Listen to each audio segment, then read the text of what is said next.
zaman dahulu tulisan Arab kan nggak ada titiknya. Ya. Tulisan Arab itu tidak ada titiknya.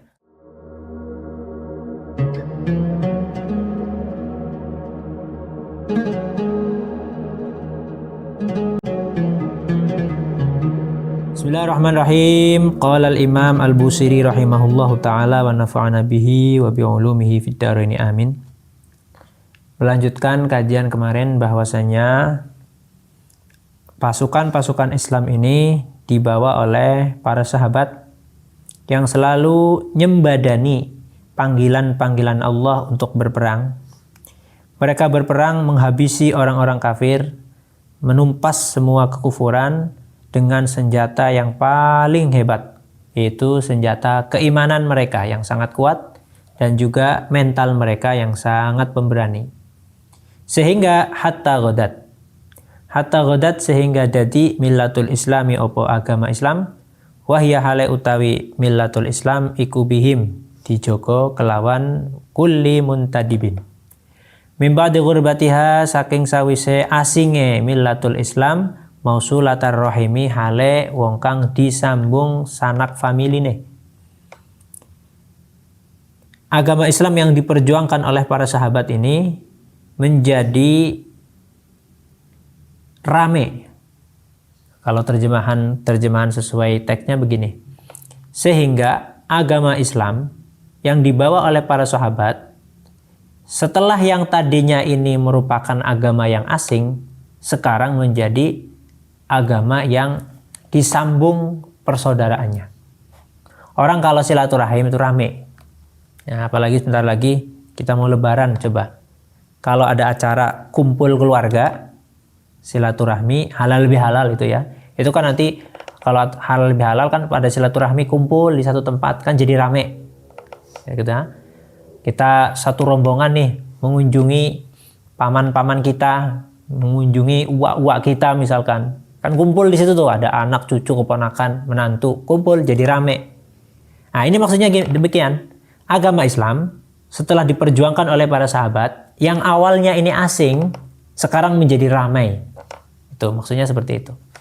Mbah Maimun itu sering menyebutkan hadis Bada'ad dinu ghariba.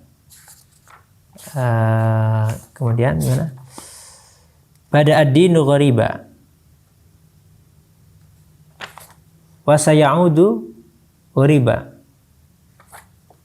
Bada al-islamu ghariba wa sayaudu ghariba kama bada fatuba lil ghuraba. Agama Islam itu ketika permulaan dibawa oleh Nabi Muhammad, disampaikan kepada umat, itu asing. Nggak ada pengikutnya. Paling hanya beberapa orang yang mau mengikuti Nabi Muhammad SAW. Semua orang sedang mengikuti ajaran kekufuran, kemusyrikan, nyembah-nyembah berhala. Nabi Muhammad menyampaikan agama Islam. Yang ikut hanya beberapa gelintir orang. Kan asing gitu. Bada'ad dinu ghariba. Agama Islam ini pertama kali disampaikan oleh Nabi Muhammad itu dalam keadaan asing. Gak ada yang mau ikut. Wa sayaudu ghariba. Tapi setelah melalui beberapa tahun, beberapa proses diperjuangkan oleh Nabi Muhammad dan para sahabat, akhirnya rame. Nanti di akhir zaman, agama Islam ini wasayaudu ghariba, akan menjadi asing lagi seperti pertama kali datang. Kalau pertama kali datang benar-benar asing. Di sekelilingnya orang musyrik, hanya beberapa orang masuk Islam, kan asing. Nah, tapi nanti di akhir zaman itu Islam menjadi asing. Tapi asing di akhir zaman itu beda dengan asing yang pertama kali ketika pertama Islam datang. Yaitu apa? Orang Islamnya banyak, tapi yang benar-benar memegang, mempertahankan agama Islam yang benar-benar ajaran Islam itu hanya sedikit. Itu artinya wasayaudu ghariban kama bada. Ketika orang-orang pada jalan-jalan ke mall, ada beberapa orang yang masih mau ke masjid. Ketika ada orangnya semuanya orang Islam. Ketika orang-orang ada yang semuanya ini pada ingin sekolah, ada beberapa orang yang 1-2 orang dalam satu kampung yang mau mondok. Nah, itu kan artinya kan di akhir zaman ini nanti orang-orang yang benar-benar memegang ajaran agama dengan baik itu akan sangat sedikit, sehingga nampaklah asing. Nah, agama Islam, kembali ke qasidah Imam Busiri, agama Islam ketika pertama kali datang ini asing. Tidak ada yang mau ikut Nabi Muhammad. Tapi setelah melalui perjuangan yang sangat panjang, yang sangat hebat, akhirnya mereka itu mau masuk Islam, akhirnya jadi rame. Sama seperti kumpul keluarga, mau silaturahim. Silaturahim kan jadi rame itu. Nah, kapan ini mulai terjadi rame? Mulai dirasakan Islam itu mulai rame itu adalah setelah peristiwa Fathu Makkah. Diserangkan dalam Al-Quran, "Idza jaa nasrullahi wal fathu wa ra'aitan nasa yadkhuluna fi dinillahi afwaja." Ketika peristiwa Fathu Makkah, orang-orang kafir itu berbondong-bondong masuk Islam. Itulah perjuangan Nabi Muhammad dan para sahabat. Islam yang tadinya asing, hanya beberapa gelintir orang, akhirnya di akhir perjuangan Nabi Muhammad, yadkhuluna fi dinillahi afwaja. Orang-orang masuk Islam secara berbondong-bondong memeluk agama Islam. Makfulatan hale dirawat abadan ing dalam selawase minhum saking al-kufar bi khairi abin kelawan sebaik-baik bapak. Wa khairi ba'lin lan sebaik-baik suami. Falam taitam mangka ora dadi yatim opo agama Islam, walam taimi lan ora dadi janda opo agama Islam.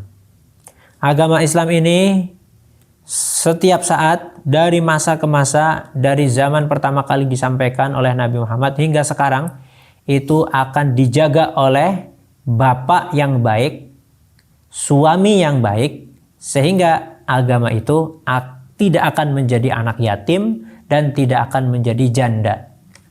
Jadi begini, agama diibaratkan seperti anak kecil ya. Dirawat oleh seorang bapak yang baik, yang bertanggung jawab. Nah, anak kecil ini kan terawat, gak bakalan terlantar, gak bakalan jadi anak yatim. Karena dirawat oleh bapak yang baik.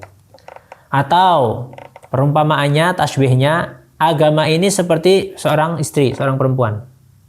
Dia itu dirawat oleh suami yang baik, suami yang bertanggung jawab. Maka istri ini tidak akan terlantar seperti janda. Itu perumpamaan yang disampaikan oleh Imam Busiri. Agama ini ibarat anak kecil yang dirawat oleh bapak yang tanggung jawab, bapak yang baik. Sehingga anak kecil ini nggak bakalan terlantar layaknya anak yatim. Atau agama ini seperti perempuan yang punya suami yang baik, yang punya suami yang bertanggung jawab. Tidak mungkin perempuan ini menjadi terlantar seperti janda. Agama ini sejak mulai pertama kali dibawa oleh Nabi Muhammad hingga sekarang, ini dirawat oleh sebaik-baik bapak. Siapa? Kalau zaman dulu pas masih ada Nabi Muhammad, sebaik-baik bapak itu ya Nabi Muhammad SAW.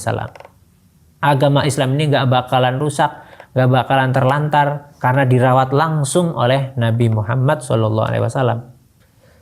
Tentunya setelah Nabi Muhammad wafat, diteruskan oleh sahabat. Islam dibawa, dijaga, dirawat oleh para sahabat. Setelah para sahabat generasinya habis, diganti oleh para tabi'in. Agama Islam tetap berjalan, agama Islam tetap masih ada, masih bertahan, masih terjaga karena dijaga oleh para tabi'in generasi setelah sahabat. Begitu seterusnya.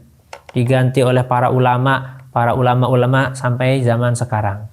Makanya salah satu jaminan Nabi Muhammad SAW bahwa agama ini akan terus terjaga. Dari mulai masih ada Nabi Muhammad, diteruskan oleh para sahabat, diteruskan oleh tabi'in, terus oleh para ulama dari generasi ke generasi hingga sekarang, bahkan hingga akhir zaman, itu jaminan dari Nabi Muhammad, agama ini akan tetap terjaga. Nabi Muhammad bersabda, "La tazalu ta'ifatun min ummati dhahirina 'alal haqq la yadurhum man khadalahum hatta ya'tiya amrullah." Bahwasanya dari masa ke masa akan terus ada sekelompok orang yang akan mempertahankan kebaikan. Akan ada sekelompok umatku yang akan terus mempertahankan kebaikan, mempertahankan agama ini. Dia tidak terpengaruh dengan orang-orang yang tidak suka dengan mereka. Sampai kapan? Sampai hari kiamat dijamin terus setiap masa akan tetap ada orang yang menjaga agama ini. Itulah falam taitam walam taimi. Agama seperti anak kecil yang dirawat oleh bapak yang baik tidak akan terlantar, tidak akan jadi yatim. Agama itu seperti perempuan yang memiliki suami, suaminya yang baik, yang bertanggung jawab, tidak akan menjadi janda, tidak akan terlantar. Itu jaminan dari Nabi Muhammad SAW. Humul jibalu fasal anhum musadimahum. Hum utawi para sahabat, min kulli muntadibin ya. Hum utawi kulli muntadibin lillah. Al jibal iku kaya gunung. Para sahabat, para prajurit yang membela Nabi Muhammad itu seperti gunung. Dalam hal apanya? Kuat, gagah, kokoh pendiriannya. Gunung kan gitu. Kuat, gagah, dilihat gagah, ya. Kokoh, tidak goyah. Itu para sahabat seperti itu. Punya pendirian yang kuat, gagah di medan perang, dan punya keimanan yang tidak akan goyah. Fasal mangka takon sapa sira anhum tentang kulli muntadibin musadimahum ing wong kang berbenturan kelawan kulli muntadimin. Para sahabat itu pemberani-pemberani seperti gunung. Kalau kamu tidak percaya, tanyakan kepada orang-orang kafir yang pernah berhadapan langsung dengan mereka. Madza ing opo ro'a ningali sapa musadim minhum saking kulli muntadibin fi kulli mustadami ing dalam saben-saben tempat medan perang. Kalau kamu ingin tahu seperti apa kehebatan para sahabat, seperti apa gagah beraninya para sahabat pasukan Islam, tanyakan kepada mereka yang pernah bersentuhan langsung, mereka yang pernah berhadapan langsung dengan para sahabat itu. Wasal Hunainan. Kalau masih belum percaya, wasal Hunainan. Wasal lan takon sapa sira Hunainan ing gunung lembah Hunain. Wasal lan takona sapa sira Badron ing sumur Badar. Wasal lan takona sapa sira Uhudan ing gunung Uhud. Kalau kamu ingin tahu seperti apa gagah beraninya para sahabat, tanyakan kepada orang-orang yang pernah berhadapan.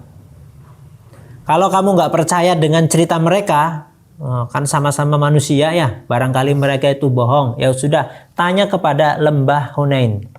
Gak bakal bohong kan? Tanya kepada sumur Badar. Tanya kepada gunung Uhud. Mereka adalah saksi bisu keberanian para sahabat di medan perang. Kan ada perang Hunain ya. Perang Hunain itu perang yang terjadi di satu lembah antara Mekah dan Taif sebelah timur Mekah. Jadi sejarahnya itu Nabi Muhammad setelah Fathu Mekah, beliau pulang ke Madinah, kemudian perang dengan kaum Hawazin yang ada di Hunain itu. Pasukan Islam terbanyak itu ketika perang Hunain. Biasanya kan kalau orang Islam perang itu kan pasukannya sedikit, senjata seadanya, bekal makanan seadanya itu ya. Tapi ketika perang Hunain itu pasukan Islam paling banyak yang pernah ikut Nabi Muhammad di medan perang itu ketika perang Hunain. Pasukannya banyak, persediaan makanannya banyak, senjatanya lengkap. Nah, tapi itu diterangkan dalam Al-Quran. Wa yauma Hunainin idh a'jabatkum kasratukum falam tughni ankum. Jadi sahabat Nabi karena ketika perang Hunain itu jumlah pasukannya banyak, mereka itu sombong, ujub, berbangga diri. Wah, kita nggak bakalan kalah nih karena jumlah kita banyak. Tapi ternyata kocar-kacir. Diserang oleh musuh, terlena oleh rampasan perang. Nabi Muhammad sampai ditinggalkan itu ya. Sampai ditinggalkan, mereka itu buyar kemana-mana. Akhirnya diserang oleh musuh, terpukul mundur. Orang Islam itu awalnya itu. Jadi ketika perang Hunain itu, para sahabat dari awal sudah jumawa, sudah ujub, ya, sudah membanggakan diri. Kita ini gak bakalan kalah nih. Karena jumlah kita ini banyak. Makanya ketika awal-awal perang Hunain itu, pasukan Islam sempat kocar-kacir, terpukul mundur. Bahkan sampai Nabi Muhammad itu ditinggalkan hanya ditemani oleh beberapa sahabat. Kemudian dalam riwayatnya itu Kanjeng Nabi memanggil wahai ya ashabi suratil Baqarah, wahai orang-orang yang memiliki surat Al-Baqarah. Pokoknya Nabi Muhammad itu memanggil, menyeru para sahabat sehingga kembali bersatu lagi. Nah, artinya pelajaran penting dari perang Hunain ini, sahabat Nabi ini pernah mengalami mengalami pertempuran namanya perang Hunain. Awalnya mereka itu sombong karena jumlahnya banyak. Tapi diingatkan oleh Allah, meskipun jumlahnya banyak, tetap kemenangan yang kau raih itu adalah dari pertolongan Allah Subhanahu wa taala. Walaqad nasarakumullahu fi mawatina katsiratin wa yauma Hunainin idza a'jabatkum al-ayah itu. Hal serupa ini terjadi ketika perang Badar. Jadi artinya perang Badar itu pasukannya sedikit. Ya. Perang Badar itu pasukannya sedikit tapi menang. Ketika perang Hunain pasukannya banyak tapi sombong. Sehingga awalnya kalah dulu ya. Kalah dulu kemudian disemangatin lagi oleh Nabi Muhammad akhirnya menang. Jadi banyak pelajaran-pelajaran yang bisa kita ambil dari peristiwa semisal perang Hunain. Kita nggak boleh sombong, nggak boleh ujub, nggak boleh jumawa. Gitu. Perang Badar, kita harus mantap. Pelajaran dari perang Badar, kita harus mantap bahwasanya lihat saja perang Badar tuh. Meskipun jumlahnya sedikit, pasukannya sedikit, tapi biidznillah, binasrillah dengan pertolongan Allah bisa menang. Kemudian ada lagi perang perang Uhud. Apa pelajarannya dari perang Uhud? Perang Uhud itu orang kalau nurut Nabi Muhammad pasti menang, pasti sukses, pasti beres. Tapi kalau orang tidak nurut, tidak mengikuti perintah Nabi Muhammad, melanggar perintah Nabi Muhammad, maka itulah awal kehancuran mereka. Kan gitu kan perang Uhud? Nabi menyuruh orang yang ada di atas gunung, pasukan pemanah, makanya gunungnya itu disebut Jabal Rumat itu ya. Gunung tempat para pemanah ini standby di situ. Orang-orang yang diperintahkan Nabi di atas gunung ini dibilangin, kamu jangan turun kecuali diperintah turun. Ternyata mereka lihat harta rampasan perang berceceran, turun ke bawah. Diserang dari atas oleh Khalid bin Walid yang saat itu masih kafir. Jadi pelajaran dari perang Uhud kita bisa mengambil bahwasanya orang kalau melanggar perintah Nabi Muhammad, maka itu akan menjadi kehancuran dan kerusakan bagi orang itu. Kalau kamu ingin tahu keberanian, kegagahan, keperkasaan para sahabat, tanyalah kepada orang-orang yang pernah berhadapan dengan mereka. Kalau kamu nggak percaya sama mereka, karena sama-sama manusia barangkali bohong, tanya tuh lembah Hunain, tanya tuh sumur Badar, tanya itu gunung Uhud. Mereka adalah saksi bisu keberanian para sahabat. Fusul hatfin utawi musim kematian lahum kedue muso dimahum adha ikuluwih medeni minal wakhami tinimbang saking wabah. Orang kafir yang bertemu dengan pasukan Islam yang sangat pemberani itu ibarat mereka itu wabah ini ya. Wabah penyakit yang menyebabkan kematian itu tidak ada apa-apanya kalau dibandingkan suasana mencekam yang menakutkan ketika berhadapan dengan para sahabat. Artinya orang kafir ketika berhadapan dengan para sahabat sangat gagah berani, itu mereka itu wah pasti saya ini kalah ini, terbunuh saya ini. Karena sahabat yang sangat pemberani orang kafir ini pasti akan terbunuh. Nah, terbunuhnya orang kafir. Jadi suasana peperangan itu orang kafir melawan orang-orang para sahabat orang-orang Islam itu bagi orang kafir itu adalah saat-saat yang kemungkinan saya ini mati. Saking menakutkannya masa-masa itu lebih menakutkan dari masa pandemi itu ya, lebih menakutkan dari masa-masa terserang wabah penyakit. Kalau wabah penyakit mungkin masih ada obatnya. Kalau wabah penyakit di satu tempat kena wabah penyakit kita bisa pergi. Tapi ketika sudah berhadapan dengan para sahabat, taruhannya nyawa ini lebih menakutkan, lebih mencekam, lebih menakutkan daripada wabah penyakit. Nah ini ya bahasanya Imam Busiri ya untuk memuji keberanian pasukan para sahabat yang membela agama Islam, yang membela melindungi Nabi Muhammad SAW. Al-musdiril bidi muji sapa ingsun ing wong kang balekno pedang kang mengkilat. Al-musdirim artinya yang memulangkan, mengembalikan. Al-bidi artinya pedang yang mengkilat. Humron hale abang ba'dama waradat ing dalam sawise yento teka opo albid minal ida saking minal ida saking pira-pira musuh, kulla muswaddin ing saben-saben rambut kang ireng, minal limami saking pira-pira rambut kang ngelewati kuping. Para sahabat itu adalah orang yang mengembalikan pedangnya, dimasukkan ke ke wadahnya itu. Para sahabat itu orang yang mengembalikan pedangnya yang tadinya warnanya putih bersih mengkilat menjadi merah penuh darah. Kenapa? Karena mereka telah sampai kepada orang kafir, telah dipukulkan, ditebas kepada orang kafir yang rambutnya masih hitam. Jadi begini, kan ini pedang, ya. Pedangnya para sahabat ketika pertama diambil kan warnanya putih, mengkilat ya, putih mengkilat bersih. Kemudian perang mereka melawan orang kafir.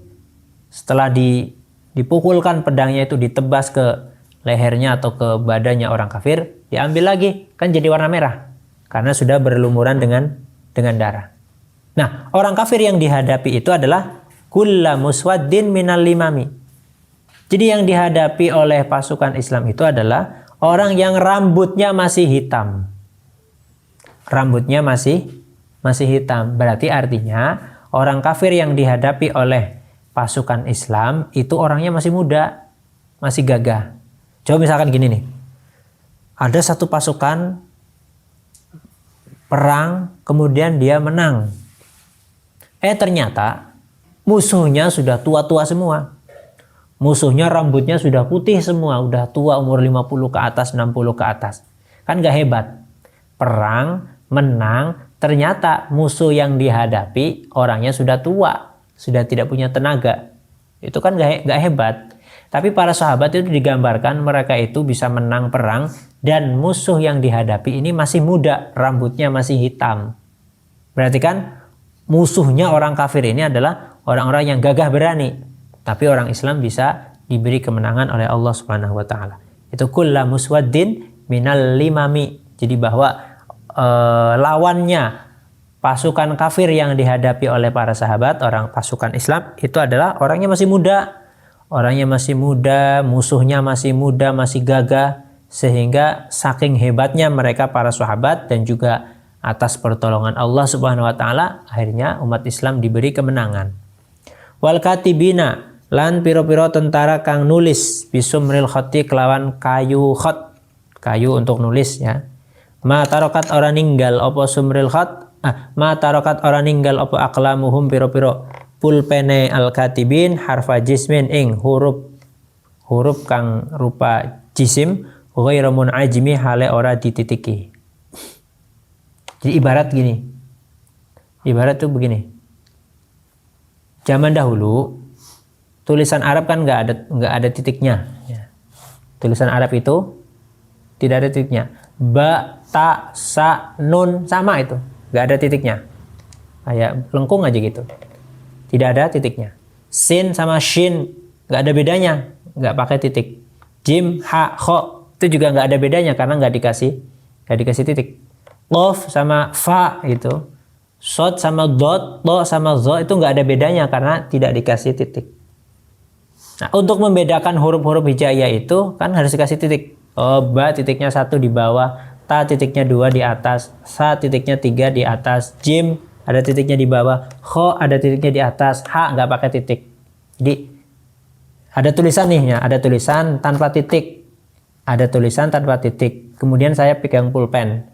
Untuk membedakan huruf per huruf, perbedaannya adalah dikasih titik. Dikasih tanda semua titik, ba, ta, sa, nun, fa, sod, shin misalkan. Nah, para sahabat itu ibarat seperti orang yang ini, para sahabat itu diibaratkan seperti orang yang megang apa? Pulpen.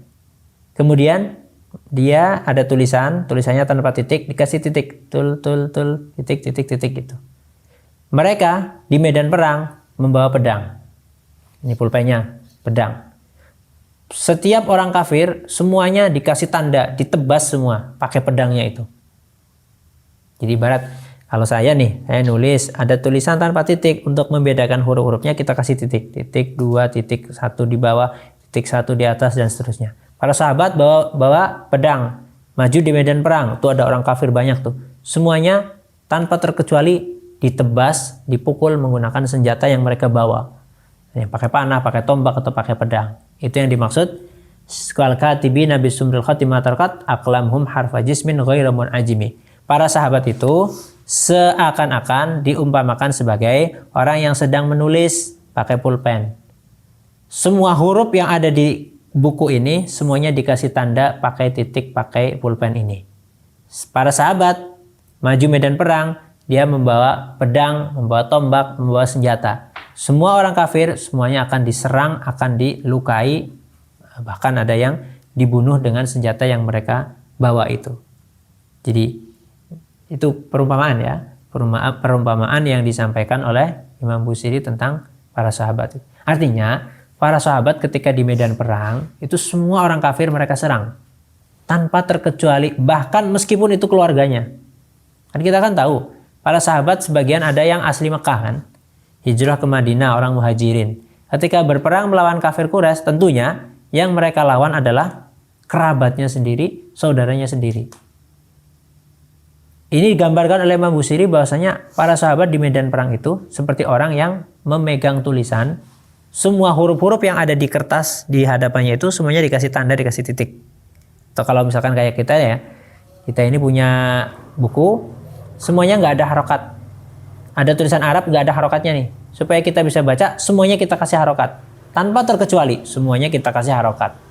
Kalau zaman dulu sebelum ada harokat kan pakai titik ya. Semuanya dikasih titik tanpa terkecuali.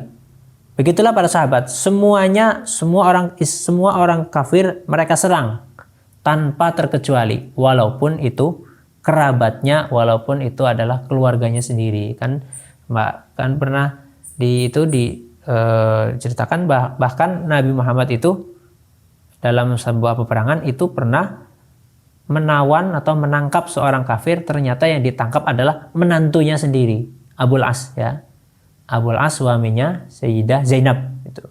Jadi tanpa terkecuali mereka ketika mereka berada di medan perang, mereka nggak mandang itu dulunya teman saya, itu adalah kerabat saya yang dari Mekah, tidak. Semuanya mereka serang itu.